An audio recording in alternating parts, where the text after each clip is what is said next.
দেখছেন ATN news. দর্শক, defender hotels and resorts লিমিটেডের সৌজন্যে আজকের হ্যাপেনিং পয়েন্টের আয়োজনে আপনাদের সবাইকে আমন্ত্রণ জানাচ্ছি। আমি জান্নাতুন নাহার জাকিয়া। আপনারা জানেন, আবাসন খাত বাংলাদেশের অর্থনীতির অন্যতম বড় চালিকা শক্তি।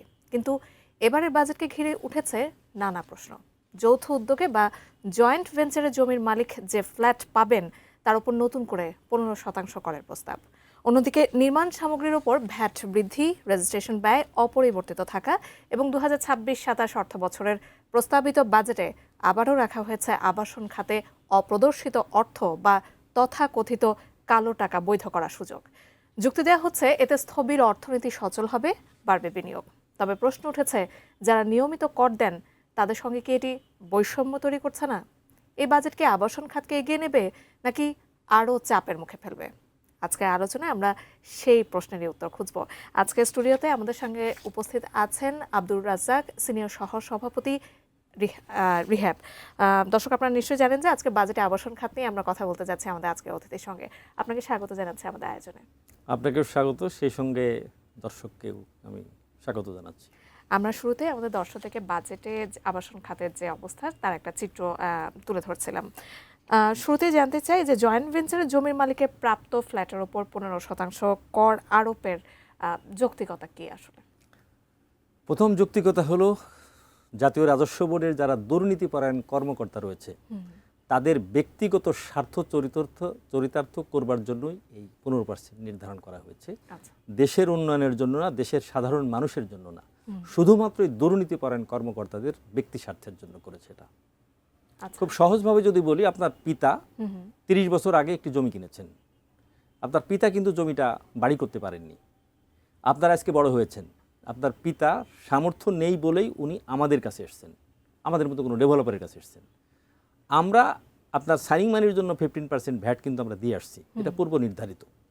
এখন আপনি 10টি ইউনিট পেলেন, এই 10টা ইউনিটের মূল্যকে নির্ধারণ করবে সেটাও কিন্তু এখানে উল্লেখ নেই। অর্থাৎ দুর্নীতিপরায়ণ কর্তারা যেমনে খুশি তেমনি করে সে 10টি ইউনিট পেলেন, 10টি ইউনিটের দাম উনি দেখালেন 20 কোটি টাকা। 20 কোটি টাকা আপনাকে চার্জ করা হলো যে আপনাকে 3 কোটি টাকা দিতে হবে। তখন আপনি তার সাথে দর কষাকষি করে এটা আন্ডারস্ট্যান্ডিং করলেন, করার পরে হয়তো আপনার ঘাড়ে পড়বে 50 লাখ, ওনাকে দিতে হবে 1 কোটি। এই ব্যক্তি স্বার্থের জন্যই তারা এটা করা হয়েছে। তাহলে এখানে সবচেয়ে ক্ষতিগ্রস্ত আসলে ক্ষতিগ্রস্ত হল সম্মানিত ল্যান্ড ওনার, যিনি জমির ভূমির মালিক, তিনি এবং আবাসন জগতে যারা কর্মরত রয়েছে তারা সবাই। এই যে আবাসন খাতে কর, সেটা কি নতুন প্রকল্প যেগুলো আছে সেগুলো কমিয়ে দিতে পারে কিনা? ডেফিনেটলি। আমি তো ব্যবসা করব না, আমি ব্যবসা করব না, এবং আমার যে সমস্ত প্রকল্পগুলো রয়েছে সেই প্রকল্পগুলো তো আমি রেস্টিও দেবো না। বলে দেবো তাদেরকে যে ভাই আপনারা বসবাস করেন, 10 বছর পরে রেস্টি করেন। কে করবে কাজটা? এই দেশটা তারেক রহমান 17 বছর পরে দেশে এসে এটা এসছে তাকে বিপর্জিত করার জন্য, তাকে ধ্বংস করার জন্য একটা নীল নকশা এই জাতীয় রাজস্ব বোর্ডের দুর্নীতিপরায়ণ কর্মকর্তারা এটা করেছেন। এটা অবশ্যই প্রত্যাখ্যান করতে হবে। চ্যালেঞ্জগুলো জানতে চাই আপনার কাছ থেকে। আবাসন খাতে এখনকার যে চ্যালেঞ্জগুলো সেগুলো আসলে কি? আপনাকে যদি এইভাবে বলি যে আপনি 5 কেজি চাউল কিনবেন, এটা কিন্তু আপনার ম্যাটার অফ 90 ডেজ। অর্থাৎ কৃষক জমিতে বীজ রোপণ করলেন, 3 মাসের মধ্যে ধানটা পাকলো, মাড়াই করে বাজারে চলে আসলো। আমরা যে আবাসন ব্যবসায়ী, আমি একটা ল্যান্ডওনারের সাথে চুক্তি করছি, চুক্তি করার পরে রাজুক থেকে প্ল্যান পাস করানো এবং কনস্ট্রাকশন শেষ করে বিল্ডিংটা আপনাকে বুঝিয়ে দিতে আমার কমপক্ষে 3.5 থেকে 5 বছর সময় লাগবে। এখন আপনি প্রতি বছর আপনি কর বাড়াচ্ছেন। আজ থেকে 4 বছর আগে যে লিফটের দাম ছিল 15 লাখ টাকা, সেই লিফটের এই কর যদি বাস্তবায়িত হয় এটার দাম হবে 35 লক্ষ টাকা। তো ভাই, আমি 5 কাঠা জমির উপরে ইউনিট পাবো 8টা, আমার 4টা, ল্যান্ডওনারের 4টা। এই 4টা ইউনিটে যদি আমার 10 লাখ টাকা শুধু একটা লিফটের জন্য মূল্য বৃদ্ধি হয়, তাহলে সাধারণ মানুষের কি একটা ফ্ল্যাট কিনবার আকাঙ্ক্ষা জাগে না? অবশ্যই। যারা মানে অল্প আয়ে সুবিধাবঞ্চিত মানুষ, তাদের কি একটি স্বপ্ন জাগে না আমি একটি নিজের ফ্ল্যাটে থাকব?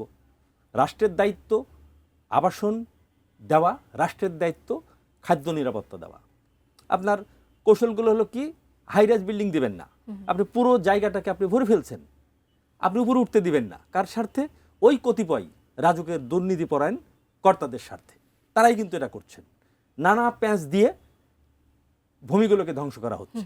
পাশাপাশি এই যে করটা ডেফিনেটলি আমরা সরকারকে কর না দিলে সরকার দেশ পরিচালনা করবে কিভাবে? আমরা সরকারকে কর দিতে চাই, সেই সরকারের যেন 90% কর সরকারের কোষাগারে জমা পড়ে, আর 10% আন্ডার মানি বাংলাদেশে ওপেন সিক্রেট, এটা হতে পারে। বাট আনফরচুনেটলি জাতীয় রাজস্ব বোর্ডের কর্তারা 10% সরকারের কোষাগারে দিচ্ছে, আর 90% তারা চুরি করছে। আমি চুরি শব্দটি বললাম। আমি জানি আপনার মাধ্যমে এই দেশে আমি একটা আতঙ্কের মধ্যে আছি, যে কোনো সময় আমাকে ক্ষতি করতে পারে, বাট দেশের স্বার্থে কথাগুলো আমাকে বলতে হবে। এই দেশটি 18 কোটি মানুষের, আপনাকে মনে রাখতে হবে সবার আগে বাংলাদেশ। দেশটাকে এগিয়ে নিয়ে যেতে হলে আমি একা পারবো না, সবাইকে দেশ নিয়েই চেষ্টা আগাতে করতে হবে। হবে। এখন আনফরচুনেটলি জাতীয় রাজস্ব বোর্ড এবং রাজুক, এই দুটো আমি মাননীয় বাণিজ্য মানে পূর্তমন্ত্রী এবং অর্থমন্ত্রী মাধ্যমে মাননীয় প্রধানমন্ত্রীর মনোযোগ আকর্ষণ করে বলতে চাই, শুধুমাত্র রাজুক এবং জাতীয় রাজস্ব বোর্ড এই দুইটা জায়গা ঠিক করেন, আপনার বাজেট ঘাটতি হবে না। আচ্ছা, কোনো আপনারা একটা অবস্থাতেই সমন্বয় চাচ্ছিলেন আমরা আসলে সমন্বয় সর্বোপরি। চাচ্ছি। আমরা দেখেছি যে নির্মাণ যে সেবা এবং অন্যান্য খরচগুলো বৃদ্ধি পাচ্ছে এবং নির্মাণ সামগ্রীর দামও আসলে বৃদ্ধি পাচ্ছে। এই যে করারোপের ফলে কিন্তু আরো বৃদ্ধি পাবে সামনে। এই অন্যান্য খরচ বাড়লে আসলে নতুন যে ফ্ল্যাটের দাম সেটা কতটা বাড়তে পারে? মিনিমাম 40%। সে ফর এক্সাম্পল আপনার সঙ্গে আমার এই চলতি বছর একটা চুক্তি হয়েছে 8,000 টাকা পার স্কোয়ার ফিট। এই বাজেট বাস্তবায়িত হলে আমি 8,000 টাকা মানে আমার কনস্ট্রাকশন কস্ট পড়বে 7,000 টাকা ইনক্লুডিং অল। এই বাজেট যদি বাস্তবায়িত হয় আমার কনস্ট্রাকশন কস্ট পড়ে যাবে 11,000 টাকা। আচ্ছা, 11,000 টাকা হলে আপনার সাথে ভাই আমার চুক্তি হয়ে গেছে, আপনি কি 3,000 টাকা আমাকে দেবেন? 3,000 টাকা আমাকে আপনি দেবেন না, আমি বিল্ডিংটা শেষ করতে পারবো না। আপনি কিছু টাকা ইনভেস্টমেন্ট করে ফেলেছেন, ঝুলে গেলেন আপনি, ঝুলে গেলেন ল্যান্ড ওনার, ঝুলে গেলাম আমরা। আমি কি আপনাকে তাহলে বোঝাতে এই পেরেছি? যে বাড়তি যে খরচটা হচ্ছে এটা পুরোপুরি আসলে ভোক্তার উপরে পড়ছে। ভোক্তার তাহলে? উপরে পড়বে, কি করবো? আমি কি আমার পকেটের টাকা দিয়ে আপনাকে আমি ফ্ল্যাট বুঝিয়ে দিব? এটা অ্যাবসার্ড, আমি দিতে পারবো না তো। আমার কনস্ট্রাকশনে আমরা প্রফিট করি ভাই 5 to 10%, সেখানে কর বাড়িয়ে দিলেন আপনি এক বছরে 40%। আচ্ছা, আমি টাকাটা কোথা থেকে পাবো? এই যে জমি বা ফ্ল্যাট এখন কিনতে গেলে স্ট্যাম্প ডিউটি, রেজিস্ট্রেশন ফি এবং অন্যান্য চার্জ মিলে একটা বড় অঙ্কের টাকা আসলে খরচ হয়। এই টাকা খরচের দিকটাও আসলে কার উপরে বর্তায়? ভোক্তার উপরেই আলটিমেটলি বর্তাচ্ছে। ভোক্তার উপরেই বর্তায়। তো আইনে যাই থাকুক, এটি আলটিমেটলি ভোক্তার উপরেই বর্তায়। অর্থাৎ সাধারণ মানুষেরও, আপনাকে সরকারকে মনে রাখতে হবে, সাধারণ মানুষেরও একটি ফ্ল্যাটের প্রয়োজন আছে। আচ্ছা, হয়তো আপনার সামর্থ্য আছে, আপনি গুলশান, বনানী, ধানমন্ডিতে আপনি 10 কোটি টাকা দিয়ে ফ্ল্যাট কিনেন, কিন্তু একজন সাধারণ মানুষ তারও তো একটা 70 লাখ, 80 লাখ বা 1 কোটি টাকার মধ্যে একটা ফ্ল্যাট দরকার। তার পক্ষে এই স্বল্প বেতনে চাকরি করে তার পক্ষে তো ভাই এই 40% অতিরিক্ত টাকা সে দিতে পারবে না, পে করতে পারবে না। আসলে দিন শেষে আমরা দেখতে পাচ্ছি তাহলে ভোক্তার জন্যই সর্বশেষ খারাপ খবরগুলো আসলে ক্ষতিগ্রস্ত অপেক্ষা হচ্ছেন করছে। ভোক্তারা। আর এই ব্যবসাটা যদি বন্ধ হয়ে যায়, এই ব্যবসাটা বন্ধ মানে কিন্তু শুধু আবাসন সেক্টর না, আপনাকে মনে রাখতে হবে এই ব্যবসার সঙ্গে 269টি লিঙ্গেজ ইন্ডাস্ট্রি রয়েছে, ছোট বড় মাঝারি মিলে। রিরোলিং মিল, টাইলস কোম্পানি, এগুলো তো বড় বড় সিমেন্ট কোম্পানি। কিন্তু যে তার কাটা বানায়, যে গুনার তার বানায়, যে বাঁশ দিয়ে চাটাই বানায়, যে ফুলের ঝাড়ু বানায়, সেও তো ভাই আমার লোক। এই সেক্টরগুলোতে লক্ষ লক্ষ মানুষ, সমাজের সুবিধাবঞ্চিত, অল্প শিক্ষিত, অশিক্ষিত মানুষগুলো কিন্তু এই কাজগুলো করছে। এই সমস্যাগুলো নিরসনে কি রিহেবের পক্ষ থেকে কোনো রকম প্রস্তাবনা দেওয়া হয়েছে? আমরা রিহেবের পক্ষ থেকে মাননীয় পূর্তমন্ত্রী মহোদয়ের সঙ্গে একাধিকবার কথা বলেছি। সর্বশেষ এই ট্যাক্সটাকে প্রত্যাহার করবার জন্য, গেইন ট্যাক্স, মূলধনী ট্যাক্স যেটা বলছি আমরা, এটাকে প্রত্যাহার করবার জন্য ওনার সঙ্গে সাক্ষাৎ করে আমরা কথা বলেছি। আমাদের বেশ 12 জন মাননীয় সংসদ সদস্য রয়েছেন, আবাসন ব্যবসায়ী, তারা সহ কথা বলেছি। মাননীয় পূর্তমন্ত্রী মহোদয় আমাদেরকে আশ্বস্ত করেছেন যে আমাদের এই দাবি দেওয়াগুলো উনি মাননীয় অর্থমন্ত্রীর কাছে প্রস্তাব করবেন। কারণ ব্যাপারটা তো উনার না, এটা হলো মাননীয় অর্থমন্ত্রীর বিষয়। এটা আমাদের দাবি দেওয়াগুলো উনি মাননীয় অর্থমন্ত্রীর কাছে উপস্থাপন করবেন বলে আমাদেরকে আশ্বস্ত করেছেন। আমরা একটা বিশাল ব্যয় দেখছি এই আবাসন খাতের পেছনে, এবং করার পরেও কিন্তু একটা বিশাল ব্যয় ভার আমরা দেখতে পাচ্ছি। এই ব্যয় যদি কমানো হয় তাহলে কি লেনদেন বাড়তো কিনা, এবং সেই সাথে সরকারের রাজস্ব দীর্ঘমেয়াদেও কি বাড়তে পারতো কিনা? যে ট্যাক্সের, এটা যদি বাস্তবায়িত হয়, সরকার যে ট্যাক্স আশা করছেন, যে বাজেটটা নির্ধারণ করেছেন, এটার 30% বাস্তবায়ন করতে পারবেন না। কারণ আমরা ব্যবসা বন্ধ করে দেব, আমরা সমস্ত নির্মাণ কাজ বন্ধ করে দেব। এই দেশের লক্ষ লক্ষ ইন্ডাস্ট্রিয়ালিস্ট তারা কোথায় যাবে আমরা যদি মাল না কিনি? ভাই সহজ হিসাব, একজন কৃষক গ্রামে চাষাবাদ করছেন, শহরে আসছে, আপনি কিনে বাজার করে খাচ্ছেন। আপনাকে মনে রাখতে হবে পৃথিবী যতদিন আছে আপনার খাদ্যের প্রয়োজন রয়েছে, আপনার আবাসের প্রয়োজন রয়েছে, এটা একদম মানে আপনার মৌলিক চাহিদার একটি আবাসন খাত। সব কিছু আপনি বন্ধ করে দিবেন। আমরা যদি সরকারকে কর না দেই, সরকার দেশটা পরিচালনা করবেন কি করে? আমরা সরকারকে কর দিতে চাই, কিন্তু আমরা রাজস্ব বোর্ডের দুর্নীতিপরায়ণ কর্তাদেরকে কর দিতে চাই না, আমরা সরকারকে কর দিতে চাই। আমি মাননীয় প্রধানমন্ত্রীর মনোযোগ আকর্ষণ করে বলতে চাই, আপনি রাজস্ব বোর্ডের ঊর্ধ্বতন কর্তা, রিহ্যাব প্রতিনিধি সহ, রাজুক ঊর্ধ্বতন কর্তা সহ আপনি একটা সময় দেন, আমরা আপনাদেরকে উপস্থাপন করছি। আপনি যদি যুক্তিতে আমাদেরকে বোঝাতে পারেন যে আমাদের যুক্তি অবাস্তব, আমরা প্রত্যাহার করে নেব। আপনাদের এই প্রস্তাবনা নিশ্চয়ই তারা আসলে বিবেচনা করবেন। আমরা এ নিয়ে আরো কথা বলবো আপনার সঙ্গে, তবে তার আগে দর্শক, আমাদের হ্যাপেনিং পয়েন্টের আয়োজনে এবার একটা বিরতি নেবার সময় হয়ে গেছে। একটা বিরতির পর ফিরে আসছি, কোথাও যাবেন না, আমাদের সাথেই থাকুন।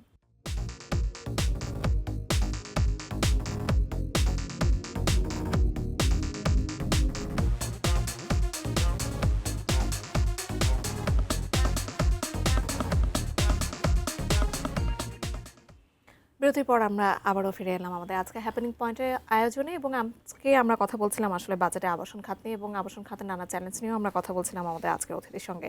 রিহ্যাবের সিনিয়র সহ সভাপতি আব্দুর রাজ্জাক আজকে আমাদের সাথে আছেন। আবাসন খাত নিয়ে যেহেতু কথা বলছি এবং বাজেট প্রসঙ্গেও যেহেতু এসেছে, আপনার কাছে জানতে চাই, এখন সবচেয়ে যে আলোচনায় যে জিনিসটা আছে বাজেটে আবাসন খাতে, সেখানে হচ্ছে অপ্রদর্শিত অর্থ আবাসনে বিনিয়োগের সুযোগ রাখা হয়েছে, যেটা সবাই কথা বলছে এটা নিয়ে। এটি কি বাস্তবে কালো টাকা সাদা করার সুযোগ হিসেবে বিবেচিত হবে কিনা? না, এটা সরকার জেনে শুনে আপনার এটা রাখছে। এখানে অপ্রদর্শিত রায় এবং কালো টাকা, এই দুটোর একটা বিস্তর ফারাক রয়েছে।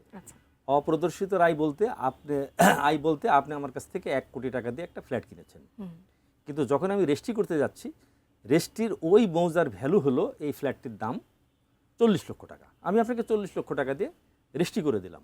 এই 60 লক্ষ টাকা কিন্তু আপনি আমাকে দিয়েছেন, আমি 1 কোটি টাকার ফ্ল্যাট বেচে আপনার কাছ থেকে 60 লক্ষ টাকা প্রফিট করে নিই। কিন্তু এই 60 লক্ষ টাকা আমার অপ্রদর্শিত আয়, যেটা রাজস্ব বোর্ড এসে আমাদেরকে ধরছে। আরে বাবা, আমাকে না ধরে তোমরা আইন মন্ত্রণালয় সহ তোমরা বসে মৌজার রেটটা ঠিক করো। তোমরা রেট দিবা 400 টাকা, আমি বিক্রি করবো 1000 টাকায়, তা আমি 1000 টাকা তার কাছে রেজিস্ট্রি করে দিব কি করে? সুযোগ নাই। আর কালো টাকা বলতে আপনার অন্য বাণিজ্য, ঘুষ বাণিজ্য, আপনার মিডিয়া মানি ইত্যাদি করে আপনারা এই করছেন। সে ফর এক্সাম্পল, মুন্সিগঞ্জের গজারি উপজেলায় পার শতক জমির রেজিস্ট্রেশন কস্ট 4,26,000 টাকা, কিন্তু সেখানে জমি 1 লক্ষ টাকা শতকে আপনি কিনতে পারবেন। এবার আপনি আসে যান আফতাবনগর, আফতাবনগরে 1 শতক জমির রেজিস্ট্রেশন কস্ট 10 লক্ষ টাকা। আফতাবনগরে সর্বনিম্ন জমি বিক্রি হচ্ছে 1,30,00,000 থেকে 3 কোটি টাকা পর্যন্ত। তাহলে আপনি এটা 5 কোটি টাকা, 5 কাঠা জমি কিনলেন 15 কোটি টাকা দিয়ে। আপনার এই সবই কিন্তু ঘুষের টাকা অথবা অবৈধ টাকা। এই টাকা দিয়ে আপনি জমিটা কিনলেন, রেজিস্ট্রি খরচ হলো 80 লাখ টাকা। তাহলে আপনি 14,20,00,000 টাকা কালো টাকা কিন্তু আপনি বৈধ করে নিলেন। এই দায়ভার কেন ভাই আমরা নিব? এ তো আপনি সিস্টেম করে রেখেছেন, সরকার সিস্টেম করে রেখেছে। আপনি জমির মূল্য মৌজা রেট বেঁধে আপনার ইচ্ছা মতো জেনে না জেনে আপনারা বাড়িয়ে দিচ্ছেন অথবা কমিয়ে দিচ্ছেন, এটা তো ঠিক না। আপনাকে বাস্তবসম্মত করতে হবে। তাহলে আপনি অর্থনীতির অর্থ ফিরিয়ে আনার একটি নীতিগত উদ্যোগ হিসেবে এটিকে দেখছেন না? অবশ্যই না। আচ্ছা, এটা যদি বন্ধ করে দেন, টাকাগুলো দেশের বাইরে চলে যাবে হুন্ডির মাধ্যমে। যেটা বেগমপাড়া তৈরি হয়েছে লন্ডনে, কানাডায়, আর একটা বেগমপাড়া তৈরি হবে মালয়েশিয়ায় অথবা লন্ডনে হচ্ছে। আচ্ছা, যারা তাহলে নিয়মিত কর দেন, তাদের ক্ষেত্রে আসলে এটা কতটা ন্যায্য হলো? একেবারেই তাদের প্রতি অবিচার করা হচ্ছে। আমরা যারা কর দিচ্ছি, আমি আমার কোম্পানির কথা বলি, গত যদি আমি 3-4 বছরের ব্যাক ক্যালকুলেটরে যাই, সরকারকে আমি ট্যাক্স ভ্যাট মিলে ইয়ারলি 12 থেকে 15 কোটি টাকা ট্যাক্স দিয়েছি। বর্তমানে এটা পিষতে পিষতে এখন আমাদের কর হয়তো এবছর আমি 2 কোটি বা 2.5 কোটি টাকা কর দেবো। তাহলে সরকার বঞ্চিত হলো কত টাকা? 10 কোটি টাকা। এই শুধু পদ্ধতির কারণে, কারণ আমরা ব্যবসা করবো না। তো আমি কর দেওয়া মানে তো আমি অপরাধ করছি না। আপনি বাংলাদেশের ঢাকা শহরের যতগুলো বাড়িওয়ালা আছে, কয়টা বাড়িওয়ালার কাছ থেকে আপনি কর নিচ্ছেন? যারা প্রফেশনাল লোক রয়েছে তাদের কাছ থেকে আপনারা কয় টাকার কর নিচ্ছেন? যারা কর দিচ্ছে, জুলুমটা করা হচ্ছে শুধুমাত্র তাদের উপর। উপর থেকে বলা হচ্ছে, এটা টার্গেট দিয়ে দিচ্ছে, তোমাকে এত টাকা আদায় করতে হবে। তিনারা এসে এই ব্যবসায় যাদেরকে ধরতে পারছে তাদের উপরে চাপিয়ে দিয়ে রীতিমতো একদম ব্যবসায়ীকে পিষে মেরে ফেলছে। আপনার কি তাহলে মনে হয় যে সাধারণ মানুষ এরকম একটা বাজেট চেয়েছিল? না, সাধারণ মানুষ চেয়েছে জনবান্ধব, ব্যবসা বান্ধব বাজেট। জনবান্ধব বলতে সাধারণ মানুষের কথা বিবেচনা করতে হবে। ব্যবসা বান্ধব মানে ব্যবসারা যেন স্বাচ্ছন্দ্যে ব্যবসা করতে পারে এবং ব্যবসার করে যেন সরকারকে করটা দিতে পারে। আচ্ছা। বিশাল একটি জনগোষ্ঠী, তাদের কোনো ট্যাক্স নাই, ভ্যাট নাই, কিচ্ছু নাই, তারা ব্যবসা করছে, সব ফাঁকি দিচ্ছে। তাহলে এখন যারা নতুন ফ্ল্যাট কিনছেন আসলে যারা নতুন আগ্রহ করছেন, অনেকদিন থেকে স্বপ্ন ছিল একটা ফ্ল্যাট কিনবেন, একদম নতুন ফ্ল্যাট ক্রেতারা আসলে এই বাজেট থেকে কি সুবিধা পাবেন? কোনো সুবিধা পাবে না, তারা ফ্ল্যাট কিনতে পারবে না। কারণ আমি তো ভাই লস দিয়ে আপনার কাছে ফ্ল্যাট বিক্রি করবো না, প্রয়োজনে আমি এগুলো ভাড়া দিব। আমি তো আপনার কাছে, আপনি 1 কোটি টাকার ফ্ল্যাট তো আপনার কাছে আমি 60 লাখে দিতে পারবো না। আর আমার 1 কোটি টাকার প্রোডাক্ট এই বাজেট পাস হয়ে গেলে এটা 1,40,00,000 টাকা হবে। 1,40,00,000 টাকা তো ভাই আপনার সামর্থ্য নেই। মধ্যবিত্তের যে আসলে ফ্ল্যাট কেনার একটা স্বপ্ন, সেটা তাহলে একেবারে অধরায় থেকে ধূলিসাৎ। যাচ্ছে। মধ্যবিত্তর ফ্ল্যাট কেনার স্বপ্ন ধূলিসাৎ, আবাসন ব্যবসা ধূলিসাৎ, 269টা লিঙ্কেজ ইন্ডাস্ট্রি মানে যারা কর্মরত রয়েছে তাদের জীবন ধূলিসাৎ।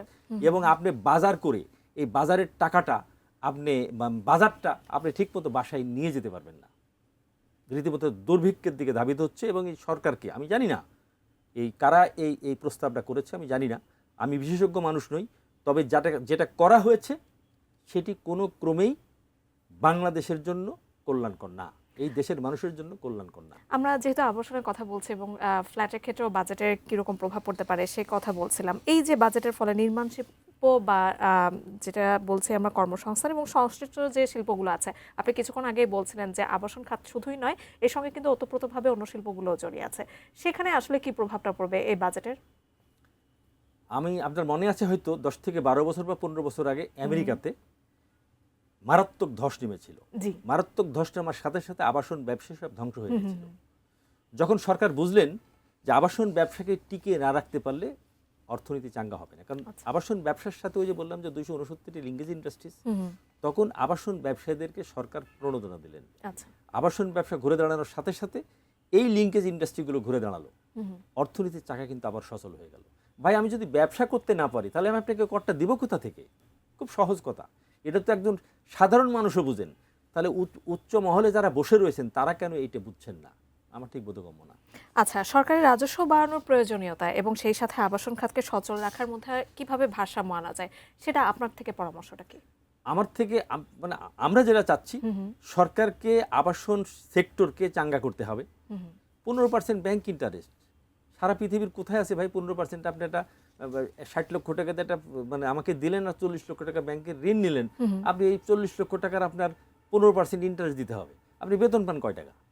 এই সরকার কি পেয়েছে? আমরা বলেছিলাম বাংলাদেশ ব্যাংকের গভর্নর মহোদয়ের কাছে যে সিঙ্গেল ডিজিটের ঋণটা দিতে হবে। আমাদেরকে চাঙ্গা করতে হবে, ঋণ সহজীকরণ করতে হবে, রাজুক এবং সরকারের ইউটিলিটি সার্ভিসগুলো সহজীকরণ করতে হবে, দেন লিঙ্কেজ ইন্ডাস্ট্রিগুলোর কাছ থেকে আমরা মাল প্রকিউরমেন্ট করব, অটোমেটিক্যালি সব কিছু সচল হয়ে যাবে। আচ্ছা, আমরা আমাদের আয়োজনে একেবারে শেষ পর্যায়ে চলে এসেছি। আপনার কাছে দুটো প্রশ্ন যদি আমি একটু সংক্ষেপে করি, যে আবাসন খাতে কর কমালে সরকারের রাজস্ব কমবে এবং লেনদেন বাড়ার কারণে শেষ পর্যন্ত রাজস্ব বাড়তে পারে কিনা, এবং সেই সাথে যদি একটু ছোট করে বলতে পারেন যে কর বাড়ানো ছাড়া রাজস্ব বাড়ানোর আর কোনো কার্যকর কোনো উপায় আছে কিনা বা পদ্ধতি আছে কিনা? কর অবশ্যই বাড়াতে পারবেন সরকার, যদি এই ট্যাক্সটা ব্যবসা বান্ধব হয়। আচ্ছা, ব্যবসা বান্ধব করতে হবে, ব্যবসায়ীদেরকে বন্ধু ভাবতে হবে, ব্যবসায়ীদেরকে শত্রু ভাবতে হবে না, ভাবা যাবে না। ব্যবসায়ীরা সরকারের বন্ধু, সরকারও ব্যবসায়ীদের বন্ধু, পারস্পরিকভাবে আমরা কাজ করতে চাই, দেশটাকে এগিয়ে নিয়ে যেতে চাই আমরা সম্মিলিতভাবে। মনে রাখতে হবে সবার আগে বাংলাদেশ। যেটা বলছিলাম আসলে আবাসন খাতে কর কমালে রাজস্ব কমবে নাকি লেনদেন বাড়ার কারণে শেষ পর্যন্ত রাজস্ব বাড়তে পারে? লেনদেন বাড়লেই রাজস্ব বাড়বে। আচ্ছা, আপনার যে পরামর্শগুলো ছিল সেগুলো আসলে যারা যথাযথ কর্তৃপক্ষ আছেন তারা নিশ্চয়ই বিশেষভাবে বিবেচনায় নেবেন, এই আশা রাখছি। আপনাকে অসংখ্য ধন্যবাদ আমাদের আজকের আয়োজনে যুক্ত হওয়ার জন্য। আপনাকেও ধন্যবাদ, সেই সঙ্গে দর্শকবৃন্দকেও ধন্যবাদ জানাই। দর্শক, আজকে আমরা বাজেটে আবাসন খাত নিয়ে কথা বলছিলাম রিহ্যাবের সিনিয়র সহ সভাপতি আব্দুর রাজ্জাকের সাথে। আবাসন খাতের স্বস্তি নাকি নতুন চাপ? শুধু একটি ব্যবসা নয়, আবাসন কিন্তু এটি মানুষের মৌলিক চাহিদার সঙ্গে জড়িত একটি খাত। তাই বাজেটের প্রতিটি কর, ভ্যাট কিংবা নীতিগত সিদ্ধান্তে প্রভাব পড়ে জমির মালিক, ডেভেলপার, নির্মাণ শ্রমিক থেকে শুরু করে একজন সাধারণ ফ্ল্যাট ক্রেতার জীবনেও। রাজস্ব আহরণ যেমন জরুরি, তেমনি বিনিয়োগ বান্ধব পরিবেশ তৈরি করাও গুরুত্বপূর্ণ। এবারে বাজেট সেই ভারসাম্য কতটা রক্ষা করতে পারবে তার উত্তর মিলবে আগামী দিনের বাস্তবতায়।